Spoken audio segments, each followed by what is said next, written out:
Hi welcome back to my channel. ఈరోజు కథ పెదవి దాటిని ప్రేమ 7వ భాగాన్ని వినేద్దాం. దివ్య, ఏం మాట్లాడుతున్నావు? ప్రియ నీకు ఏమీ చెప్పలేదా అని అంటాడు సుందరం. ఏం చెప్పలేదా అంటే ఏమిటి దాని అర్థం బాబాయ్ అని అడుగుతుంది దివ్య. పార్టీకి అందరూ చేరుకుంటారు, కానీ ప్రియ రాదు. శ్రీకర్, ఏంట్రా ప్రియని నీ భార్యగా అనౌన్స్ చేస్తానని చెప్పి ఇప్పుడు నువ్వు ఒక్కడివే వచ్చావు? సరే, ఆంటీ వాళ్ళతో కలిసి వస్తుంది అనుకుంటే వాళ్ళతో కూడా లేదు. అర్జున్, కంగారు పడుకు, తను టైంకి చేరుకుంటుంది. కంగారు పడద్దా, ఎంత కూల్గా కూర్చొని చెప్తున్నాడో అని కొనుక్కుంటాడు శ్రీకర్. లేడీస్ అండ్ జెంటిల్మెన్స్, ఈ చల్లని సాయంత్రం వేళ ఇక్కడికి విచ్చేసిన బిజినెస్ పెద్దలకు స్వాగతం అంటూ హోస్ట్ తన పని తాను మొదలు పెడుతుంది. అక్కడికి వచ్చిన ఇతర కంపెనీ డైరెక్టర్స్ అండ్ సీఈఓస్ని ఆహ్వానిస్తుంది. అలా కొంత సమయం గడిచినప్పటికీ ప్రియా రాలేదు. ఆ విషయం తెలిసినా సరే కూల్గా కూర్చొని అర్జున్ని చూసేసరికి శ్రీకర్కి ఏం అర్థం కాక ఇక వీడిని అడగడం వేస్ట్ అని అనుకుని రాధా గారిని అడగడానికి వెళ్తాడు. రాధా గారు, ప్రియా రమ్య వాళ్ళతో కలిసి వస్తుంది, ఇంకో 5 నిమిషాల్లో ఇక్కడ ఉంటుంది అని అంటారు. హే, మన హీరోని చూడండి, సూట్ వేసుకుని వచ్చిన మన్మధుడిలా ఉన్నాడు అని ఒకరి చెవులు ఒకరు కొరుక్కుంటూ ఉంటారు. మీకు ఒక విషయం తెలుసా? ఈరోజు మనందరికీ గుర్తుండిపోతుంది, ఎందుకంటే మన బాస్ డ్యాన్స్ పర్ఫార్మెన్స్ ఉందని విన్నాను అని అంటుంది ఒక అమ్మాయి. ఏంటి నువ్వు చెప్పేది, నిజమా? హో వావ్, నా కళ్ళు ఆ దృశ్యాన్ని చూడటానికి ఎంతో అదృష్టం చేసుకుని ఉండాలి అని అంటుంది ఇంకొక అమ్మాయి. బాస్ ఒక్కరే చేస్తారా, పార్ట్నర్ ఎవరైనా ఉన్నారా అని అడుగుతుంది ఇంకొక అమ్మాయి. ఎందుకు లేదు, మన ముందే కూర్చొని ఉందిగా అని తన ముందు రోలో కూర్చొని ఉన్న తాన్యాని చూపిస్తుంది తాన్యా తొత్తు. ఆ అమ్మాయిలంతా తాన్యని చూసి, చూడవే ఎలా రెడీ అయిందో, ఆ మేకప్ చూడు ఎంత వేసుకుందో, ఏదో అందరూ తనని చూడడానికి వచ్చినట్లు అంటూ మూతులు తిప్పుకుంటారు ఆ అమ్మాయిలు. చూడండి, ఈరోజు దీని అహం అణిగిపోయినలా మన బాస్ బుద్ధి చెప్పాలి అని అంటుంది అక్కడ ఉన్న అమ్మాయి. మీలో ఎవరికి అంత ధైర్యం ఉంది మా తాన్యా మేడంతో పోటీ పడడానికి అంటుంది తాన్యా చెంచా. ఆ అమ్మాయిలంతా అవును, బాస్తో డ్యాన్స్ చేసే ఛాన్స్ ఇక్కడ ఉన్న వాళ్ళతో తనకే ఎక్కువగా ఉంది అనుకుంటూ నిట్టూరుస్తారు ఆ అమ్మాయిలందరూ. అప్పుడే ప్రియా లోపలికి రావడం, ఆ అమ్మాయిల కంటే వెనక నిల్చోవడం గమనించిన అర్జున్ శ్రీకర్ చెవులో ఏదో చెప్తాడు. శ్రీకర్ కూడా ప్రియా వెనక ఉండడం చూసి ఆర్గనైజేషన్ వాళ్ళతో ఏదో చెప్పి స్టేజ్ దగ్గరికి వెళ్ళి హోస్ట్ దగ్గర ఉన్న మైక్ తీసుకుని, అందరికీ హాయ్, ఈ అందమైన సాయంత్రాన్ని మరింత అందంగా మార్చడానికి ఇక్కడ కలర్ఫుల్ కపుల్ డ్యాన్స్ ఏర్పాటు చేయడం జరిగింది. మీరు మీకు నచ్చిన వ్యక్తిని పార్ట్నర్గా ఎంచుకొని డ్యాన్స్ చేయవచ్చు అనేసరికి జంటలుగా ఉన్నవాళ్ళు ఒకరు చేయి మరొకరు అందుకుంటూ, జంట లేని వాళ్ళు సింగిల్స్ జంట కోసం వెతుక్కునే పనిలో పడతారు. అంతేకాదు, మన కంపెనీ సీఈఓ గారు కూడా తన పార్ట్నర్తో కలిసి డ్యాన్స్ చేయబోతున్నారు, కానీ ఆ పార్ట్నర్ని ఈ లైట్స్ డిసైడ్ చేయబోతున్నాయి అంటూ ప్లీజ్ అన్ని లైట్స్ని ఆఫ్ చేయమంటాడు. అందరూ ఆ లక్కీ గర్ల్ ఎవరా అని కొంతమంది అనుకుంటుంటే, ఏమో నాకు కూడా ఆ ఛాన్స్ రావచ్చు అని కొంతమంది తమ జుట్టుని సరిచేసుకుంటున్నారు. తాన్యా మాత్రం చాలా కాన్ఫిడెంట్గా ఉంది. ఆ లైట్ తనపైన పడతాయని, ఆ వెలుగులో తాను అర్జున్ కళ్ళకి మరింతగా మెరిసిపోతూ కనబడతానని అనుకుంటుంది. పక్కన ఉన్న తాన్యా చెంచా, మేడం రెడీగా ఉండండి, ఇప్పుడు అందరి కళ్ళు మీపైనే ఉండబోతున్నాయి అంటూ ఇందాక మాట్లాడిన అమ్మాయిల మాటలు గుర్తుకు వచ్చి, ఇక్కడ చాలామందికి తెలీదు, ఈ పార్టీ హ్యాండిల్ చేసే బాధ్యత మీరే తీసుకున్నారని, ఈ ప్లాన్ కూడా మీదే అని అంటుంది. తాన్యా వెంటనే మెల్లగా అంటూ ఆ అమ్మాయి మాటలకి అడ్డుపడుతుంది. శ్రీకర్ లైట్ ఆన్ అనగానే లైట్ తాన్యా పైన పడతాయి. తాన్యా తనకి ఏమీ తెలియనట్లుగా ముఖం పెట్టి ఆశ్చర్యపోతున్నట్లు ఎక్స్ప్రెషన్స్ ఇచ్చేలోపే లైట్స్ పక్కకి మూవ్ అవుతాయి. చూడు ప్రియా, దాని ఓవర్ యాక్షన్ అంటూ తాన్యాపై లైట్స్ పడగానే తిట్ల దండకం మొదలు పెడుతుంది రమ్య. వదిలే రమ్య అంటూ దిగులుగా తల తిప్పుకుంటుంది ప్రియా. హాయ్ మిస్ బ్యూటీ, మీరు నాతో డ్యాన్స్ చేస్తారా అని తన హెయిర్ని చేతితో పైకి సర్దుకుంటూ రమ్యకి తన చేయి అందిస్తాడు శేఖర్. శేఖర్ చాలా హ్యాండ్సమ్ లుక్తో అలా అడిగేసరికి రమ్య ఎస్ అని తన చేయి అందిస్తుంది. వాళ్ళు వెళ్ళగానే ప్రియా డల్ అయిపోతూ కొంచెం టెన్షన్ ఫీల్ అవుతూ కళ్ళు మూసుకుంటుంది. ఎందుకంటే తనకి ఈ పార్టీలో కొత్త, లైట్స్ ఎక్కడ తన దగ్గరికి వచ్చి ఆగుతాయో, అందరి చూపు తనపై పడుతుందేమో అన్న భయంతో అక్కడ నుండి వెళ్ళిపోదామని పైకి లేచి కార్నర్లోకి వస్తుంది. అనుకున్నట్లుగానే లైట్స్ స్పీడ్గా మూవ్ అయి ప్రియాపై ఆగుతాయి. ఆ లైట్స్ కాంతిలో అర్జున్ సూట్ కలర్కి మ్యాచ్ అయ్యేలా స్కై బ్లూ కలర్ ఫ్రాగ్లో మంచి హెయిర్ స్టైల్లో కుందనపు బొమ్మలా కనపడుతుంది అందరి కళ్ళకి. అందరూ తననే చూస్తుండడంతో ప్రియా సిగ్గుపడి తన చేతులతో కళ్ళు మూసుకుంటుంది. అర్జున్ ప్రియానే చూస్తూ, నేను ఊహించిన దానికంటే ఇంకా ఎక్కువే అందంగా ఉన్నావు ప్రియా అని మనసులో అనుకుంటూ చిన్నగా నవ్వుకుంటాడు. ఇందుకేనా నిన్ను డ్యాన్స్కి ఇన్వైట్ చేయమని నాకు చెప్పింది అని అడుగుతాడు శేఖర్. అవును, మరి నీతో కలిసి డ్యాన్స్ చేయాలా అని అంటుంది రమ్య. ప్రియా చిన్నగా కళ్ళు తెరిచి చూస్తుంది. ఎదురుగా శ్రీకర్ ఉంటాడు. రండి మేడం అంటూ ప్రియ చేయి పట్టుకుని స్టేజ్ దగ్గరికి తీసుకుని వెళ్తాడు శ్రీకర్. కపుల్స్ అందరూ స్టేజ్ పైకి వచ్చి రౌండ్ షేప్లో నిలబడి ఉంటారు. వాళ్ళ మధ్యలో ఒక రోజ్ ఫ్లవర్ పట్టుకుని నిలబడి ప్రియని చూస్తుంటాడు అర్జున్. అర్జున్ చూపులకి ప్రియ ముఖం సిగ్గుతో కందిపోతుంది. ఇదంతా చూస్తున్న తానేకి నిప్పుల కుంపటిపై కూర్చున్నట్లుగా ఒళ్ళు మండిపోతుంది. తన చేతిని గట్టిగా బిగించి పళ్ళు పటపట అని కొరుకుతూ, చా, అర్జున్ పక్కన స్థానం నాకు మాత్రమే సొంతం, అక్కడ ఇంకా ఎవరిని ఉండనివ్వను అని అనుకుంటూ అక్కడి నుండి పక్కకి వెళ్ళిపోతుంది. అర్జున్ ప్రియ చేయిని అందుకోగానే, అర్జున్ గారు నన్ను వదలండి, అందరూ నన్నే చూస్తున్నారు, నాకు చాలా సిగ్గుగా ఉంది, నేను డ్యాన్స్ చేయలేను అని అంటుంది. ఏం మాట్లాడుకు అన్నట్లుగా ప్రియా పెదవులపై తన చూపుడు వేలును పెట్టి అంటాడు. ఆల్రెడీ సిగ్గుతో లేత గులాబీ రంగులో మారిన మన ప్రియా బుగ్గలు అర్జున్ చేసిన పనికి టమోటా రంగులోకి మారిపోతాయి. కళ్ళు మూసుకో అంటాడు అర్జున్. ప్రియా ఏం మాట్లాడుకు, కేవలం నేను చెప్పేది విను, కళ్ళు మూసుకో, ఇక్కడ నువ్వు నేను తప్ప ఎవరూ లేరు అంటాడు అర్జున్. ప్రియా అర్జున్ చెప్పిన విధంగా ఊహించుకోవడం స్టార్ట్ చేస్తుంది. ప్రియా ఊహల్లో కేవలం అర్జున్ ప్రియలు మాత్రమే ఉంటారు. అర్జున్ ప్రియా నడుంపై చేయి వేసి తనని దగ్గరికి లాక్కుంటాడు. ఆ చర్యకి ఇద్దరి గుండె చప్పుడు వేగం పెరుగుతుంది. ఒకరి శ్వాస ఒకరికి తగిలేంత దగ్గరగా ఉంటారు ఇద్దరు. తాన్యా మళ్ళీ తన ప్లేస్లోకి వచ్చి కూర్చొని ఎవరికి డౌట్ రాకుండా ఒక ఫేక్ స్మైల్ ఇస్తుంది. మెల్లగా రాధేశ్యాంలోని సాంగ్ ప్లే అవుతుంది. నిన్నేలే నిన్నేలే ఆ సాంగ్. ప్రియా అర్జున్లు నిజంగా ఆ పాటలో ఇన్వాల్వ్ అయిపోయి చేస్తారు. వాళ్ళు డ్యాన్స్ చేస్తున్నంతసేపు అందరూ కళ్ళు వాళ్ళ వైపైనే ఉంటాయి. అక్కడికి వచ్చిన చాలామంది మేడ్ ఫర్ ఈచ్ అదర్ అన్న మాటకి న్యాయం చేకూర్చేలా ఉన్నారు అంటారు రాధగారితో. ఆ మాటలు విన్న రాధగారి ముఖంలో ఏదో తెలియని గర్వం కనబడుతుంది. పాట చివర్లో అర్జున్ ప్రియ నడుం పట్టుకుని పైకి ఎత్తుతాడు. సాంగ్ అయిపోయాక తనని మెల్లగా దించుతూ తన నుదుటిపై ముద్దు పెడతాడు. అర్జున్ అందరి ముందు అలా చేసేసరికి షాక్ అయి చూస్తుంది. ప్రియ మాత్రమే కాదు, అక్కడ ఉన్న వాళ్ళందరూ కూడా. అర్జున్ శ్రీకర్కి సైగ చేయగానే శ్రీకర్ వెంటనే మైక్ అర్జున్కి ఇస్తాడు. అర్జున్ మాట్లాడుతూ, ladies and gentlemen's, meet my soulmate and my life partner Mrs Priya అర్జున్ని అని గట్టిగా అంటాడు. అర్జున్ చెప్పిన దానికి కొంతమంది షాక్ అవుతారు, మరి కొంతమంది బాధపడతారు. అందరూ అనుకున్నట్లు ఆ రోజు నా పెళ్లి ఆగిపోలేదు. ఆ రోజే నాకు ప్రియకి పెళ్లి జరిగింది, కానీ అనుకున్న ముహూర్తం కంటే కొంచెం ఆలస్యంగా అని అంటాడు. అర్జున్ చెప్పవలసింది చెప్పి, సారీ ప్రియా, పెళ్లి గొప్పతనం తెలియక నిన్ను బాధ పెట్టాను. ఈరోజు నిన్ను మనస్ఫూర్తిగా నా భార్యగా అంగీకరిస్తున్నాను. నువ్వు నన్ను భర్తగా అంగీకరిస్తావా అని అడుగుతాడు. ప్రియకి ఆనందంతో మాటలు రాక అవును అన్నట్లుగా తల ఊపుతుంది. అర్జున్ ప్రియని దగ్గరికి లాక్కుని తన నుదుటిపై మళ్ళీ ముద్దు పెట్టుకుంటాడు. స్టేజ్ కింద ఉన్న రమ్య ఎగిరి గెంతేసి శేఖర్ బుగ్గపై ముద్దు పెడుతుంది.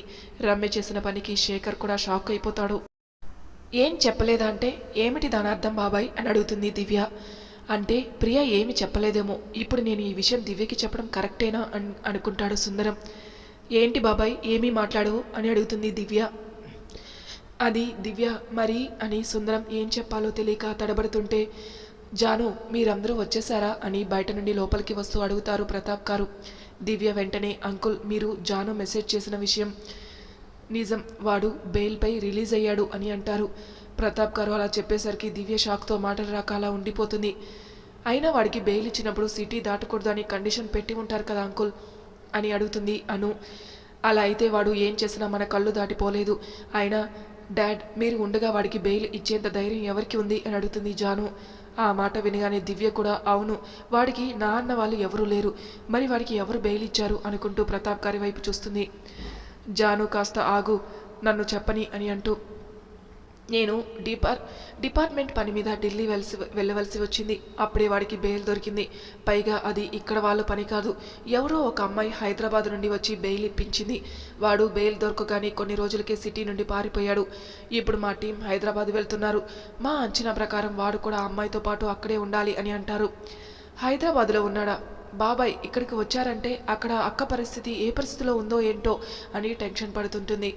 సుందరానికి కూడా ప్రతాప్ చెప్పింది అర్థమై టెన్షన్తో ప్రియకి కాల్ చేస్తాడు. కానీ ప్రియా కాల్ ఆన్సర్ చేయదు. అర్జున్ రాధగారికి ఇలా ఒకరి తర్వాత ఒకరికి కాల్ చేస్తూనే ఉంటాడు, కానీ ఎవరూ ఆన్సర్ చేయరు. ఈరోజు కంపెనీ యానివర్సరీ ఫంక్షన్ ఉందని, అలానే అర్జున్ ప్రియని తన భార్యగా అందరికీ పరిచయం చేయబోతున్నట్లుగా చెప్పారు కదా అని మనసులో అనుకుంటాడు సుందరం. సుందరం గారు ఎందుకైనా మంచిది అని వాళ్ళ పక్కింట్లో ఉండే పంకజంకి కాల్ చేస్తారు. పంకజం ఫోన్ తీసి, అన్నయ్య గారు నేనే మీకు ఫోన్ చేద్దామనుకుంటున్నాను, సుధా బాగుందా అని సుందరంకి మాట్లాడే ఛాన్స్ కూడా ఇవ్వకుండా, అన్నయ్య గారు నేను చెబితే మీరు విన్నారు కాదు, ఆ దివ్య అంతా మంచిది కాదు అంటే ఇప్పుడు చూడండి ఏమైందో, నిన్న వాడెవడో చూడడానికి గోండాలా ఉన్నాడు అని పంకజం అనేసరికి సుందరం కాల్ని స్పీకర్లో పెడతాడు. పంకజం మాత్రం అవతల వాళ్ళకి మాట్లాడే ఛాన్స్ ఇవ్వకుండా మాట్లాడుతూనే ఉంటుంది. ఇక్కడికి వచ్చి దివ్య గురించి వాళ్ళ ఫ్యామిలీ గురించి అందరినీ అడిగాడు. నాకు వాడిని చూసేసరికి తేడాగా అనిపించి ఇక్కడ అటువంటి వారు ఎవరూ లేరు, పొమ్మన్నాను అని అంటుంది. దివ్య మాట వినగానే అమ్మయ్య అన్నట్లుగా ఊపిరి పీల్చుకుంటుంది. పాపం అస్సలు సంగతి తెలియదు కదా. ఇంతలో మా వెర్రి వెంగళమ్మ వచ్చి ఎందుకు అబద్ధం చెప్తున్నావు, దివ్య వాళ్ళు మన పక్కింట్లో ఉంటారుగా అని అంది. అంతే. వెనక్కి తిరిగిపోతున్నవాడు ముందుకు వచ్చి గన్ చూపించి దివ్య వాళ్ళ గురించి డీటెయిల్స్ అడిగి తెలుసుకున్నాడు. మీరే చెప్పండి అన్నయ్య గారు, అలాంటి రౌడీలు మన వంటి ఫ్యామిలీలు ఉండే చోటకి వస్తూ పోతుంటే మన ఆడపిల్లల బ్రతుకులు ఏమైపోతాయి అని దివ్యని తిట్టడం స్టార్ట్ చేస్తుంది. సుందరం గారికి బీపీ పెరిగిపోవడంతో కాల్ కట్ చేసి పాకెట్ నుండి బీపీ టాబ్లెట్ ఒకటి తీసి వేసుకుంటారు. అంకుల్, నేను వెంటనే హైదరాబాద్ వెళ్ళాలి, లేకపోతే మా అక్క నాకు దక్కదు అని ఏడుస్తుంది. జాను, లిల్లీలు కూడా మేము కూడా నీతో వస్తామని అంటారు. దివ్య వద్దు, మీ లైఫ్ని రిస్క్లో పెట్టలేను అని అంటుంది. నేను అక్కడ పోలీసులతో మాట్లాడతాను, అక్కడ నీకు ఏ హెల్ప్ కావాలి అన్నా నాకు ఒక కాల్ చేయని అంటారు ప్రతాప్ గారు. సుందరం సుధకి ఫోన్ చేసి జరిగిందంతా చెప్తాడు. సుధా, కార్తీకులు కూడా దివ్య వాళ్ళతో హైదరాబాదు బయలుదేరతారు. కార్ హైదరాబాద్కి దగ్గరలో ఉండగా దివ్య ఫోన్కి ఒక మెసేజ్ వస్తుంది. దివ్య అను దాన్ని ఓపెన్ చేసి చూడగా ప్రియా ఒక చైర్కి తాళతో కట్టేసి ఉంటుంది. ప్రియా వాటిని విడిపించుకోలేక గింజుకుంటుంటుంది. దివ్య అక్క అని కుమిలి కుమిలి ఏడుస్తుంది. అను ఆ వీడియో ఏ నెంబర్ నుండి వచ్చిందో ఆ నెంబర్కి కాల్ ట్రై చేస్తుంది. దివ్య ఏడను చూసి సుధా ఏమైంది అని అడగ్గా తనకి ఆ వీడియోని చూపిస్తుంది. సుధ కూడా ఆ వీడియో చూసి షాక్ అయి ప్రియా అని మెల్లగా అంటుంది. కార్తిక్ స్పీడ్గా పోని, వాడు ప్రియని కిడ్నాప్ చేసినట్లు ఉన్నాడు అని అంటుంది. అను ప్రతాప్ కాల్ చేసి వీడియో గురించి చెప్తుంది. మీరు అక్కడికి చేరుకోగానే మన వాళ్ళు మీకు హెల్ప్ చేస్తారు. కొన్ని గంటలుగా ముందు అందరూ ప్రియా అర్జున్ని చూసి సంతోషపడుతుంటే తాన్య కోపంగా బయటికి నడుస్తుంది. తాన్య వెనకే తన చెంచా కూడా వెళ్తుంది. వాష్రూమ్లో నుండి బయటికి వస్తున్న అమ్మాయిలు తాన్యను చూసి బాగా తిక్క కుదిరిందా, నువ్వు మాలాగే ఆ కంపెనీలో ఒక ఎంప్లాయీ మాత్రమే, ఏదో నువ్వు ఆర్కే గ్రూప్ సామ్రాజ్యానికి మహారాణిలా ఫీల్ అయ్యేదానివిగా, ఇప్పుడేమంటావు, అసలు మహారాణి ఎవరో తెలిసిందిగా అని అంటారు.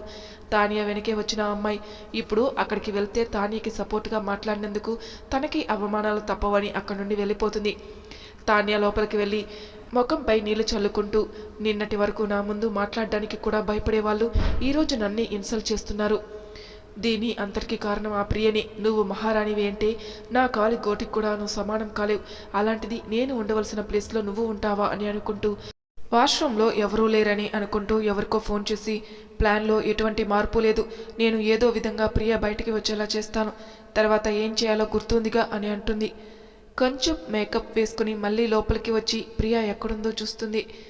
ప్రియా చాలాసేపు అర్జున్ పక్కనే ఉంటుంది. హలో మేడం, మాతో కూడా టైం స్పెండ్ చేయండి అంటూ శేఖర్, రమ్య ప్రియని పక్కకి లాక్కొని పోతారు. అర్జున్ ప్రియనే చూస్తుంటాడు, కానీ తనతో వెళ్ళలేడు. ఎందుకంటే వచ్చిన గెస్ట్లు కంగ్రాస్ చెప్తూ అర్జున్తో మాట్లాడుతూ ఉంటారు. తాన్య 2 గ్లాసుల్లో డ్రింక్ పట్టుకొని ప్రియా దగ్గరికి వస్తుంది. శేఖర్, రమ్య తాన్యని చూడగానే చిరాగ్గా ఫేస్ పెడుతుంది. తాన్య ప్రియకి కంగ్రాట్స్ చెప్తూ డ్రింక్ ఆఫర్ చేస్తుంది. ప్రియా సారీ, నాకు అలవాట్లేదు అని సున్నితంగా తిరస్కరిస్తుంది.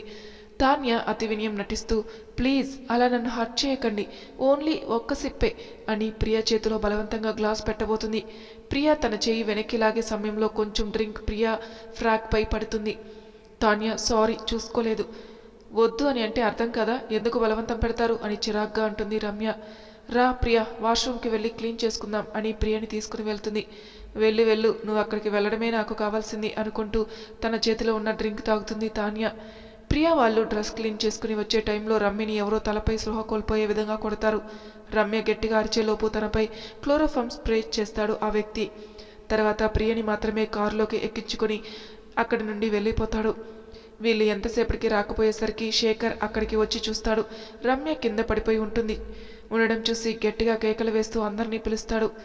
తాన్య, అర్జున్, నువ్వు నా వాడివి, నాకు మాత్రమే సొంతం అయిన వాడివి, నిన్ను అంత తేలిగ్గా వదులుకుంటానా అని అనుకుంటూ ఎంత తాగుతుందో కూడా తెలియకుండా తాగుతూనే ఉంటుంది. శేఖర్ అరుపులకి అందరూ అక్కడికి చేరుకుంటారు.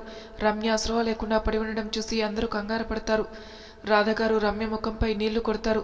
రమ్య ముఖంలో కదలికలు గమనించి అమ్మయ్య అనుకునేలోపు శేఖర్కి గుర్తుకు వస్తుంది అక్కడికి రమ్యతో పాటు ప్రియ కూడా వచ్చిందని. వెంటనే ప్రియా కనపడడం లేదు అని అంటాడు. అర్జున్, శేఖర్లు వచ్చిన విఐపి గెస్టుల దగ్గర నుండి ఉండి పంపుతారు. బ్యాక్ సైడ్ ఏదో గొడవగా జరుగుతున్నట్లుగా అనిపించి గెస్ట్లను పంపించి అక్కడికి వస్తారు. అర్జున్ శేఖర్. అప్పుడే వాళ్ళకి శేఖర్ మాటలు వినపడతాయి. అర్జున్ సీరియస్గా ప్రియా కనిపించకపోవడం ఏంటి అని అంటాడు. తలకి తగిలిన దెబ్బతో నొప్పిగా ఉండడం వల్ల తల రుద్దుకుంటూ అమ్మ అని చిన్నగా అంటుంది రమ్య. శేఖర్ రమ్య మెలకువలోకి రావడం గమనించి, రమ్య ఆర్ యు ఓకే? ఇప్పుడు ఎలా ఉంది నీకు? అయినా అలా ఎలా కళ్ళు తిరిగి పడిపోయావు? ప్రియా ఏది అని అడుగుతాడు. రమ్య తల రుద్దుకుంటూ, ప్రియా కనిపించడం లేదా? అసలు ఏం జరిగిందంటే అని వాష్రూమ్ నుండి బయటికి వచ్చినప్పుడు వెనుక నుండి నన్ను ఎవరో తలపై గట్టిగా కొట్టారు. నేను వెంటనే స్పృహ కోల్పోయాను. తర్వాత ఏం జరిగిందో నాకు తెలీదు. శ్రీకర్ చుట్టూ చూస్తూ, అర్జున్ ఇటు చూడు. అటువైపు వాష్రూమ్ రూమ్ బయట సీసీ కెమెరా ఉంది. అంటే ఇక్కడ ఏం జరిగిందో రికార్డ్ అయ్యే ఉంటుంది. అర్జున్ వెంటనే సెక్యూరిటీ రూమ్కి పద అని అంటాడు. సీసీ కెమెరా ఫుటేజ్ చెక్ చేయగా ముఖానికి బ్లాక్ కలర్ మాస్క్ పెట్టుకుని బ్లాక్ కలర్ జాకెట్ వేసుకుని తలకి హ్యాట్తో సరిగ్గా తన ఫేస్ కనపడకుండా బాగా కవర్ చేసుకుని రమ్య బయటికి రాగానే తనని తలపై కొట్టి ప్రియా ముఖంపై క్లోరోఫామ్ స్ప్రే చేయడం కనిపిస్తుంది. శ్రీకర్ అర్జున్ ప్రియని ప్లాన్ చేసి కిడ్నాప్ చేశారు. రాధగారు, మీనాక్షి, వరప్రసాద్ గారు కంగారు పడుతుంటారు. మీనాక్షి గారు ప్రియకి ఏం కాకూడదని దేవులకి మొక్కుకుంటారు. వరప్రసాద్ గారు టెన్షన్తో అటు ఇటు తిరుగుతూ ఉంటారు. అర్జున్ వాళ్ళు లోపలికి రావడం చూసి ప్రియా ఎక్కడికి వెళ్ళిందో ఏమైనా తెలిసిందా అని అడుగుతారు. బాబాయ్ ఎవరో నాపై పగతో ప్రియా నా భార్య అని తెలిసి తనని కిడ్నాప్ చేశారు. నేను ఇప్పుడే కమిషనర్ గారికి కాల్ చేస్తానని అంటాడు. పగతో కాదు డియర్, ప్రేమతో. నువ్వంటే పిచ్చి ప్రేమతో తగిన మైకంలో తూలుతూ మాట్లాడుతుంది తాన్య. కమిషనర్కి కాల్ చేయడం ఆపి తాన్య ఏం మాట్లాడుతుందో అర్థం కాక, ఏం మాట్లాడుతున్నావు తాన్య అని అడుగుతాడు అర్జున్. అర్థం కాలేదా? నాకు దక్కవలసిన నీ భార్య స్థానాన్ని నువ్వు ఎవరికో ఇస్తే ఎలా ఊరుకుంటాననుకున్నావు అని అంటుంది. అంటే ప్రియని అని అడుగుతాడు శ్రీకర్. ఎస్ నేనే. ప్రియ ఎక్కడ ఉందో నాకు మాత్రమే తెలుసు అంటుంది తాన్య. ఎక్కడ ఉంది అని అడుగుతాడు అర్జున్. మీ కళ్ళకి నేను పిచ్చిదానిలా కనపడుతున్నానా? ముందు నువ్వు నా మెడలో ఈ తాళి కట్టు. ఆ తర్వాత ప్రియ సేఫ్గా ఇంటికి చేరుకుంటుంది. అదే దాని పుట్టింటికి అని అంటుంది తాన్య. నువ్వు నా మాట లెక్క చేయకుండా పోలీస్ కంప్లైంట్ ఇస్తే దాని శవం కూడా మీకు దొరకదు. తాన్య మాటలకి అర్జున్కి పిచ్చి కోపం వస్తుంది. అర్జున్కే కాదు అందరికీ కూడా. అంటే నువ్వు కావాలని ప్రియ డ్రెస్పై డ్రింక్ పోసావు కదా అంటాడు శేఖర్. చాలా త్వరగానే కట్టిపెట్టేశావే అని వెకిలి నవ్వు నవ్వుతుంది తాన్య. రాధగారి తన్యని చూస్తే ఒళ్ళంతా కంపరంగా అనిపించి లాగి చంపపై ఒక్కటిచ్చుకుంటారు. అంతే 10 అడుగుల దూరంలో పడుతుంది. రాధగారి దెబ్బ మహత్యమో ఏమో తాగింది మెల్లగా దిగుతుంది తాన్యకి. తాన్య చెంపపై చేయి పెట్టుకుని నన్నే కొడతారా? ఇప్పుడు చూడండి దాని పరిస్థితి అంటూ ఫోన్ తీసి ఎవరికో కాల్ చేయబోతే వెనక నుండి వాడికి హెల్ప్ చేసిన కేడి ఇదేనా సార్ అంటూ ఒక గొంతు వినపడుతుంది. తాన్య వెనక్కి తిరిగి చూసేసరికి పోలీసులతో పాటు కార్తీక్, అను, దివ్యలను చూసి హే ఎవరు మీరు? కేడి ఏంటి అని అంటుంది. రాధగారు, మీనాక్షి, వరప్రసాద్ గారు దివ్యని అక్కడ చూసి షాక్ అవుతారు. మేము ఎవరో తర్వాత చెప్తాను, కానీ నువ్వు విడిపించిన వాడు మా అక్కని కిడ్నాప్ చేశాడు. మర్యాదగా వాడు ఎక్కడ ఉన్నాడో చెప్పు అని అంటుంది. మీ అక్క? హో నువ్వు ప్రియ చెల్లివా? నువ్వు అడిగితే చెప్పేస్తానా? నాకు కొన్ని డిమాండ్లు ఉన్నాయి అని నెరవేర్చకే అని అంటుంది తాన్య. ఇప్పటి వరకు ఉన్న బాధ కోపం రూపంలో బయటికి వచ్చి డిమాండ్స్ తీర్చాలా నీకు? తీరుస్తా ఉండు అంటూ తాన్యకి దగ్గరగా వెళ్తుంది దివ్య. పోలీస్ అన్నలు, అక్కలు పాపం అక్క కనిపించడం లేదన్న ఫ్రస్ట్రేషన్లో ఉంది బిడ్డ. కాస్త మీరు అటు తిరిగితే అని అంటుంది అను. దివ్య తానే దగ్గరికి వచ్చి ఆ చెంప ఈ చెంప వాచేలా గ్యాప్ లేకుండా కొడుతుంది. దివ్య కొట్టిన దెబ్బలకి తాన్య బుక్కులు 2 బూరెల్లా వాచి కింద పెదవి చిట్లి రక్తం కారుతుంది. వామ్మో చంపేస్తావా ఏంటి అని దివ్యకి దూరంగా పారిపోతుంటుంది. అక్కడ ఉన్న వాళ్ళంతా తాన్యని పట్టుకుని దివ్యకి అప్పగిస్తుంటారు. దివ్య కొట్టిన పిచ్చ కొట్టుడి తర్వాత తాన్య మొబైల్ తీసి వాడికి కాల్ చేస్తుంది. కానీ మొబైల్ స్విచ్ ఆఫ్ అని వస్తుంది. ఎంత ట్రై చేసినా మళ్ళీ అదే వస్తుంది. అలా చెప్పిన దివ్య తనని వదలదు అని అర్థమై తన మొబైల్లో ఉన్న లొకేషన్ని అర్జున్కి షేర్ చేస్తుంది. పని అయిపోయేగానే అను, అన్నలు మా పని అయిపోయింది, ఇక మీరు చూసుకోండి అని అంటుంది. పోలీసులు తాన్యని అరెస్ట్ చేస్తారు. కార్తిక్ దివ్యని నోరు తెరుచుకొని అలా చూస్తుండిపోతాడు. బావగారు మరీ తెరవకండి, మీరు కూడా సుధని ఎప్పుడైనా బాధ పెడితే అని అంటుంది అను. అమ్మో అస్సలు బాధ పెట్టను అంటాడు కార్తిక్. శ్రీ వెళ్దాం పదా అంటాడు అర్జున్. హలో ఎవరు సార్ మీరు? మా అక్కని ఎలా కాపాడుకోవాలో మాకు తెలుసు అంటుంది దివ్య. శ్రీకర్కి మ్యాటర్ తెలియక వీడు ప్రియకి అని అంటుంటే రాధికారి వెంటనే బావ అవుతాడు అని అంటారు. అర్జున్, శ్రీకర్లు రాధికారి వైపు వింతగా చూడగా ఏం చెప్పొద్దు అన్నట్లు సైగ చేస్తారు. భావన అని వరప్రసాద్ మీనాక్షిలను చూసి అంటే ఇతను మావయ్య అత్త కొడుకు అయ్యుంటాడు. శ్రీకర్ని చూసి రాధగారి కొడుకు అనుకుంటుంది. పరిచయాలన్నీ తర్వాత పెట్టుకుందాం ముందు అంటుంది అను. హా అవును బావా కార్తీ అని కార్తీక్కి చెప్పగానే దివ్య అర్జున్ రియాక్ట్ అయ్యి పద అని అంటాడు. దివ్య కొంచెం కన్ఫ్యూజ్ అవుతుంది కానీ అంతగా పట్టించుకోదు. ప్రియా కళ్ళు తెరవడానికి ప్రయత్నం చేస్తున్నా తెరవలేకపోతుంది. చేతులు తాళ్లతో ఎవరో గట్టిగా కట్టేశారు. ఎంత ట్రై చేసినా విడిపించుకోలేకపోతుంది. టప్ టప్ ఎవరో వస్తున్నట్లు అడుగుల సౌండ్ వినబడుతుంది. ఎవరది? ఎందుకు నన్ను కట్టేశారు? ప్లీజ్ నా కట్టులు విప్పండి అని ఏడుస్తూ మొత్తుకుంటుంది ప్రియా. ష్ అని సౌండ్ వినబడుతుంది. ప్రియా ఏడవడం ఆపేస్తుంది కానీ గుండెలో వణుకు మొదలవుతుంది. క్షణంకి గుండె వేగం పెరిగిపోతుంది. ఎవరు నువ్వు అని అడుగుతుంది ప్రియా. నిశ్శబ్దంని చీల్చుకుంటూ వస్తున్నట్లు ఒక గంభీరమైన నవ్వు వినపడుతుంది. ఆ నవ్వు వినవగానే ప్రియా వెన్నులో నుంచి చిన్నగా వణుకు స్టార్ట్ అవుతుంది. ఒళ్ళంతా చెమటలతో తడిచిపోతుంది. ప్రియా నువ్వు పృథ్వీ కదా అని ఆశ్చర్యపోతుంది. మరి తర్వాయి భాగంలో ఏం జరుగుతుందో నెక్స్ట్ ఎపిసోడ్లో తెలుసుకుందాం. అంతవరకు నా ఛానల్ని సబ్స్క్రైబ్ చేయని వాళ్ళు ప్లీజ్ సబ్స్క్రైబ్ చేసుకోండి. లైక్ చేసి షేర్ చేయండి. మీ అభిప్రాయాలు నాకు కామెంట్ రూపంలో తెలియజేయండి. Thank you for listening.